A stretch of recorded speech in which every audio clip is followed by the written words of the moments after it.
साधु और गरीब किसान। एक बार की बात है, किसी गांव में बहुत ही गरीब किसान रहता था। वह किसान एक समय अमीर व्यक्ति भी रह चुका था। वह जब अमीर था तब भी और आज गरीब होने के बाद भी वह दूसरों की मदद किया करता था। वह जितना हो सकता था वह दूसरों की मदद करता था। वह किसान जब भी मंदिर में जाया करता तो ईश्वर से धन मांगता ताकि वह दूसरों की मदद कर सके। ऐसे ही कुछ समय बीता। एक दिन किसान ने एक सपना देखा कि अगले दिन तुम्हारे घर पर एक साधु आएगा।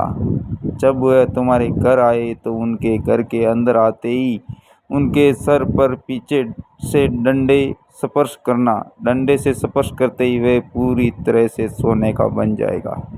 इस तरह तुम फिर से एक अमीर आदमी बनकर दूसरों की मदद कर सकते हो। अगले दिन ऐसा ही हुआ। उस किसान के घर पर एक साधु ने दस्तक दिया।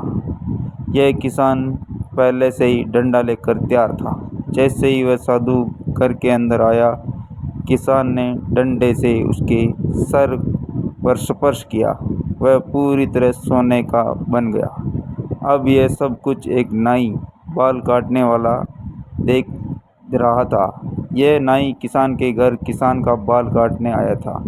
उस नाई ने सोचा, अगर किसी साधु को डंडा से मारने पर सोने का बदलता है तो मैं इस तरीके से बहुत ही अमीर बन सकता हूँ। मुझे भी साधुओं को डंडे से मारकर अमीर बनना चाहिए।